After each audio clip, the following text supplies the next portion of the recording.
کام کیے، نیک عمل کیے، نیکی کیے، لیکن اس کی حفاظت نہیں کی۔ اس کی حفاظت کس طرح کرنی تھی کہ آخرت کے دن پر ایمان ہو اور اللہ تعالیٰ سے ملاقات کا ایمان ہو، ان کے اندر یقین ہو، اور اللہ تعالیٰ کی کلام اللہ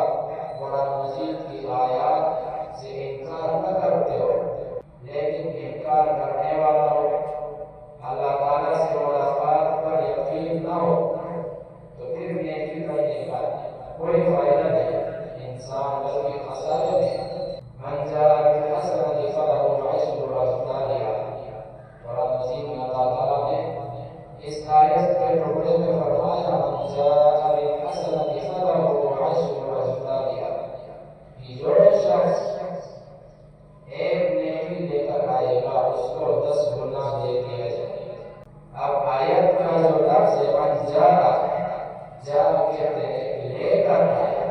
لیکن ہم لوگ آپ کو کہتے ہیں کہ جو نیکی کرے، ایک نیکی کرے، صرف نیکی کرنے کا اللہ تعالیٰ نے ذکر نہیں کیا، بلکہ من جاء بالحسنة فله عشر أمثالها، کہ جو شخص ایک نیکی لے کر آئے، یعنی آخرت کے دن کا، قیامت کے دن لے کر آئے، یہ نہیں کہ دنیا میں اس نے نیکی تو کر لیا لیکن اس کی حفاظت نہیں۔ آیت کے مفہوم ترجمے سے پتہ چلتا ہے کہ جو شخص ایک نیکی لے کر آئے گا قیامت والے دن، حساب کتاب والے دن ایک نیکی لے کر آئے گا، اس کا مطلب ہے کہ حفاظت کیا ہو، کہ جو نیکی کو برباد کرنے والے اعمال ہیں ان سے دور رہے، اس نیکی کی حفاظت کرنے تو اس شخص کو پھر وہاں 10 گنا دیا جائے گا۔ تو جو نیکی کی حفاظت کرنے والے اعمال ہیں، جو نیکی کو ضائع اور برباد کرنے والے اعمال ہیں، ان سے ہم نے بچنا ہے، ان سے اپنے آپ کو بچانا ہے اور دوسروں کو بھی متوجہ کرنا ہے۔ ان اعمال میں سے ایک عمل کفر اور ارتداد ہے۔ کفر اور ارتداد، کفر ایسا عمل ہے کہ اگر انسان کفر میں چلا جاتا ہے تو پھر اس کا عمل، اس کی نیکی، اس کے اچھے کام کا کوئی فائدہ نہیں۔ دوسری آیت میں اللہ تعالیٰ نے فرمایا کہ جو شخص دنیا میں اپنی نیکی کا بدلہ چاہتا ہے تو ہم دنیا کے اندر اس کو دے دیتے ہیں، اور جو شخص آخرت میں بدلہ چاہتا ہے تو ہم اس کے لیے آخرت میں بدلہ انعام رکھتے ہیں۔ تو ہمیں چاہیے کہ ہم اس دنیا کے اندر رہتے ہوئے جو دنیا کی کرنسی آخرت کی کرنسی ہے اس کو سمجھیں کہ دنیا کی کرنسی تو یہ ہے روپیہ، پیسہ، مال، دولت، لیکن آخرت کی کرنسی کون سی ہے؟ نیکی اور نیک اعمال ہے۔ ہم اس کو اپنائیں، اس کو زیادہ سے زیادہ کرنے کی کوشش کریں۔ دنیا کی کرنسی کو اگر دیکھا جائے روپیہ، پیسہ، مال، دولت ہے، لیکن یہ اسی دنیا میں آپ کے کام آتا ہے۔ اگر اسی دنیا کے اندر ایک ملک سے دوسرے ملک انسان جاتا ہے، کوئی شخص جاتا ہے، تو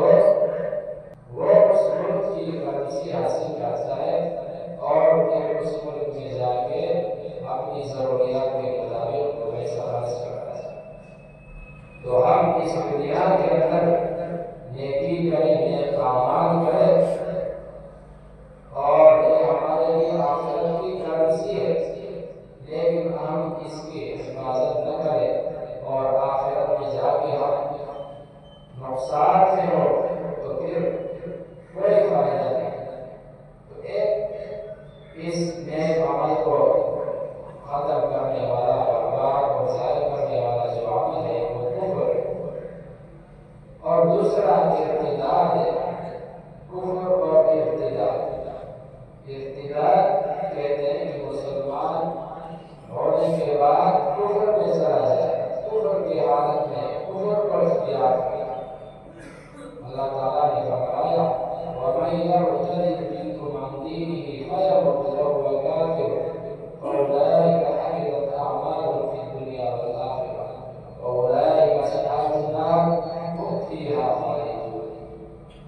کہ جس شخص نے ارتداد کو اختیار کیا، وَمَن يَرْتَدِدْ مِنكُمْ عَن دِينِهِ، کہ جس شخص نے اپنے دین سے نکل کر دوسرے دین کو اختیار کیا، اپنے دین سے نکل کر کفر کو اختیار کیا، فَيَمُتْ وَهُوَ كَافِرٌ، اور وہ مر جائے اس حال میں کہ وہ کافر یا کفر کی حالت میں مر جائے، فَأُولَٰئِكَ حَبِطَتْ أَعْمَالُهُمْ فِي الدُّنْيَا وَالْآخِرَةِ، بس اس کے اعمال ختم ہو گئے، ضائع ہو گئے، برباد ہو گئے۔ اور اللہ تعالیٰ نے فرمایا اولئک اصحاب النار، یہ جہنم والوں میں سے، یہ جہنم والے ہیں، ہم فیہا خالدون، یہ اس جہنم میں ہمیشہ رہیں گے۔ تو کفر اور ارتداد ایسے اعمال ہیں کہ ان سے نیکی ضائع ہوتے ہیں، نیک اعمال برباد ہوتے ہیں، تو ہمیں نیکی کرنے کے بعد اس کی حفاظت کرنی ہے۔ ایک اور عمل ہے شرک، کہ شرک کرنے سے بھی نیک اور نیکی کے جو اعمال ہیں وہ برباد ضائع ہو جائے۔ آیت کے اندر اللہ تعالیٰ نے فرمایا وَلَوْ أَشْرَكُوا لَحَبِطَ عَنْهُمْ مَا كَانُوا يَعْمَلُونَ، یہ تو پیغمبر علیہ السلام کے بارے میں بھی اللہ تعالیٰ نے فرمایا وَلَقَدْ أُوحِيَ إِلَيْكَ وَإِلَى الَّذِينَ مِن قَبْلِكَ لَئِنْ أَشْرَكْتَ لَيَحْبَطَنَّ عَمَلُكَ وَلَتَكُونَنَّ مِنَ الْخَاسِرِينَ۔ کہ آپ علیہ السلام کو مخاطب کر کے اللہ تعالیٰ نے تو فرمایا کہ ہم نے آپ کی طرف، آپ سے پیش پیغمبروں کی طرف وحی نازل کی، اگر اس کے بارے میں شرک کر دیا تو آپ کے اعمال ختم ہوں گے اور خسارہ پانے والوں میں سے ہوگی۔ یہ تو مخاطب آپ علیہ السلام کو دیا، لیکن اس سے ہمیں سبق سکھانا مقصود ہے کہ ہم شرک سے دور رہیں تاکہ ہمارے نیک اعمال اور جو نیکیاں ہیں اس کی حفاظت ہو۔ تو شرک بھی ایک ایسا عمل ہے کہ اس سے نیک اعمال ضائع و برباد ہوتے ہیں۔ نیک عمل کرنے کے بعد اس کی حفاظت کے لیے ضروری ہے کہ انسان شرک سے دور رہے۔ اسی طرح کسی کے ساتھ احسان کرنا، کسی پر سجدہ خیرات کرنے کے بعد اس پر احسان جتلانا اور اس کو کسی قسم کی تکلیف پہنچانا، یہ بھی نیک عمل کو ضائع کر دیتا ہے۔ کہ انسان کسی کے ساتھ بھلائی کرے، اچھائی کرے، نیک عمل اس کے ساتھ کوئی صدقہ خیرات کرے اور اس کے بعد اس کو کسی قسم کی تکلیف پہنچائے اور اس پر احسان جتلائے، تو احسان جتلانا اور اس کو نقصان پہنچانے سے یہ نیک اعمال ضائع ہوتے ہیں اور اس پر کوئی اجر و ثواب اور آخرت میں اللہ تعالیٰ نہیں دے۔ اس لیے ہمیں چاہیے کہ ہم نیک اعمال کو اختیار کریں اور زیادہ سے زیادہ نیکیاں کمائیں، اور نیکیوں کو کمانے کے بعد اس کی جو حفاظت کے اعمال ہیں ان کو کریں،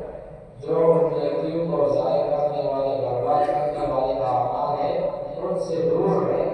کفر، ارتداد، شرک، ریاکاری، حسد کی ایک ایسی بیماری ہے کہ اس حسد سے بچنا ضروری ہے۔ حدیث میں اس کی مثال دی ہے کہ حسد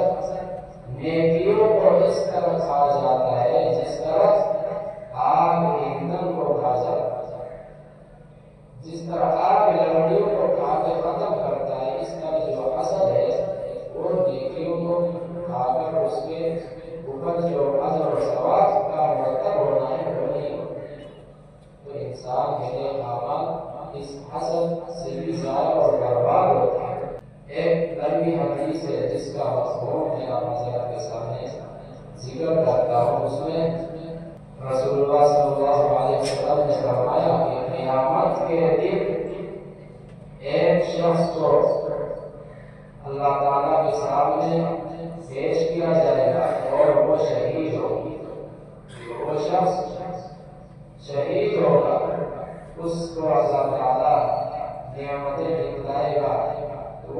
حساب دے گا اور اللہ تعالیٰ اس سے پوچھے گا کہ اس کے لیے آپ نے کیا عمل کیا، تو وہ شہید کہے گا کہ میں نے آپ کے راستے میں جہاد کرتے کرتے لڑتے لڑتے شہید ہو گیا۔ تو اللہ تعالیٰ فرمائے گا کہ تو جھوٹ بولتا ہے، تو نے میرے راستے میں لڑتے لڑتے شہید تو ہو گیا، لیکن آپ چاہتے کہ لوگ دنیا میں مجھے بہادر کہے، اس لیے تو لڑتا لڑتا شہید ہو گیا۔ تو سب سے پہلے اس شخص کے بارے میں فیصلہ ہوگا اور اس سے کہا جائے گا کہ اس کو الٹے منہ گھسیٹ کر جہنم میں ڈال دے۔ اس کے بعد ایک اور شخص ہوگا جس کو لایا جائے گا، اس سے کہا جائے گا، اس کے سامنے نعمتیں اللہ تعالیٰ دکھائے گا اور پوچھے گا اس کے لیے کیا عمل کیے۔ وہ کہے گا کہ میں نے دین سیکھا، علم سیکھا، قرآن پڑھا، لوگوں کو سکھایا۔ تو اللہ تعالیٰ فرمائے گا تو نے اس کے لیے نہیں کیا، بلکہ تو نے اس لیے علم سیکھا، دین سیکھا، دوسروں کو سکھایا اور قرآن آپ نے سیکھا، دوسروں کو سکھایا کہ دنیا میں لوگ مجھے عالم کہے، قاری کہے۔ تو اللہ تعالیٰ سے فرمائے گا کہ تو جھوٹ بولتا ہے، تو اس لیے سیکھا تھا کہ تو لوگ تجھے عالم کہے، قاری کہے، اور اس کے لیے آپ نے عمل نہیں کیا، بلکہ تو نے اس لیے اس کو بھی حکم ہوگا کہ اس کو الٹے منہ گھسیٹ کر جہنم میں ڈال دیا جائے۔ اس کے بعد ایک تیسرا شخص لایا جائے گا، پیش کیا جائے گا، اس سے پوچھا جائے گا، اس سے تھوڑی نعمتیں دکھانے کے بعد کہ اس کے لیے آپ نے کیا عمل کیا۔ وہ کہے گا مجھے مال دیا گیا تھا، خوب مالدار بنایا تھا، میں نے اللہ تعالیٰ کے راستے میں ہر طرح کا مال خرچ کیا، خوب خرچ کیا، کوئی جگہ نہیں چھوڑا۔ تو اللہ تعالیٰ فرمائے گا تو جھوٹ بولتا ہے، تو نے مال اس میں خرچ کیا تھا کہ لوگ تجھے دنیا میں سخی کہیں اور وہ لوگوں نے تجھے کہہ دیا سخی ہے، اس لیے تو نے اس عمل کے لیے، اس آخرت کے دن کے لیے آپ نے عمل نہیں کیا، جھوٹ بولتا ہے، اس کو بھی حکم ہوگا اور الٹے منہ جہنم میں ڈال دیا جائے گا۔ اس لیے ہمیں جو نیک اعمال ہے اس کو کرنے کے بعد اس کی حفاظت کرنا ضروری ہے۔ ریاکاری ہو گیا، حسد ہو گیا، کوئی صدقہ خیرات کر کے اس پر احسان جتلانا یا اس کو کسی کی تکلیف پہنچانا، شرک ہو گیا، کفر ارتداد ہو گیا، ان سب چیزوں سے دور رہنا ہے تاکہ ہمارے اعمال ضائع نہ ہو۔ دنیا میں تو وقت ہم نے لگا کر ان اعمال کو کیا، لیکن آخرت میں ہمارے ہاتھ خالی ہو، ہمارے کوئی کام نہ آئے وہ نہیں کیا، تو پھر ہم خسارے۔ ایک حدیث میں آپ علیہ السلام نے صحابہ سے ارشاد فرمایا کہ مفلس کون ہے؟ صحابہ نے عرض کیا کہ یا رسول اللہ، مفلس وہ ہے جس کے پاس مال اور دولت نہ ہو۔ تو آپ علیہ السلام نے فرمایا نہیں، بلکہ مفلس وہ شخص ہے کہ حساب کتاب کے وقت اس کے پاس اس نے یہاں پر نماز، روزہ، زکات تمام اعمال اس نے بجا لائے، لیکن جب حساب کتاب کا وقت ہو تو اس وقت اس نے کسی شخص کو دنیا میں مارا ہو، کسی کا حق مارا ہو، کسی کا خون بہایا ہو، کسی کو کوئی تکلیف پہنچایا ہو، کسی کا مال کھایا ہو، تو اب حساب کتاب کے وقت ان لوگوں کو اس شخص کی جو نیکیاں تھی وہ ایک ایک نیکی کر کے ان لوگوں کو دی جائے گی، یہاں تک کہ ان کے حق پورے ہو جائے، اور جب حق پورا ہونے کے بعد اس شخص کے پاس کوئی نیکی نہیں بچے گی، اور جن لوگوں کا حق مارا تھا، نقصان پہنچایا تھا، ان کے گناہ بھی اٹھا کر اس شخص کے کھاتے میں لکھ دیا جائے گا۔ تو حقیقت میں مفلس یہ شخص ہے جس نے دنیا میں نیک عمل کی نیکیاں کمائی، لیکن آخرت میں اس کے کام نہیں آئے، بلکہ صرف نقصان پہنچایا تھا، تکلیف پہنچایا تھا. معاف نہ رکھا